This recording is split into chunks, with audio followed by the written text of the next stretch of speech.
बिछावना झराए लागल, संगे सुतेला पलंग कसाए लागल, सुतेला पलंग कसाए लागल। ऐनी गावना बिछावना झराए लागल, संगे सुतेला पलंग कसाए लागल, कसाए लागल। मजा मिलल ना, मजा मिलल ना रहे अब मिल जाई, मजा मिलल ना रहे अब मिल जाई, मिल जाई।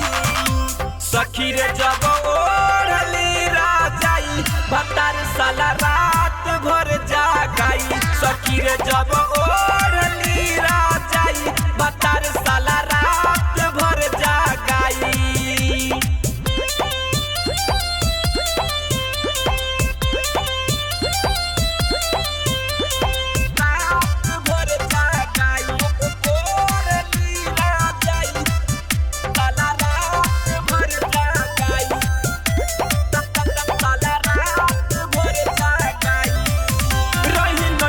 मोटाइल सब बेकार हो जाई, जमल बाटे ई थाती जियान हो जाई, जियान हो जाई। ए राजा रही नैहर के मोटाइल सब बेकार हो जाई, जमल बाटे ई थाती जियान हो जाई, जियान हो जाई। बाटे हमारा में सखी न कौनो कमी, रोज देला भतार हमरो के नमी, हमरो के नमी।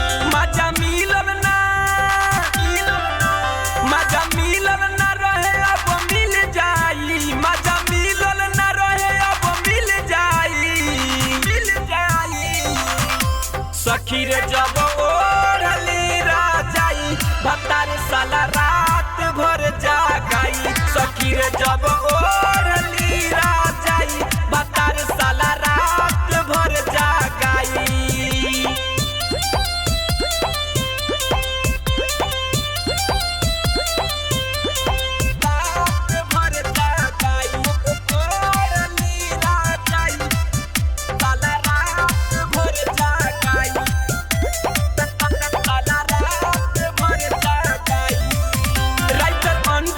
बतिया बताई कैसे, हर यादो लागल बा झमेले ऐसे, झमेले ऐसे। ए राजा राइटर अनुदीप बतिया बताई कैसे, हर यादो लागल बा झमेले ऐसे, झमेले ऐसे।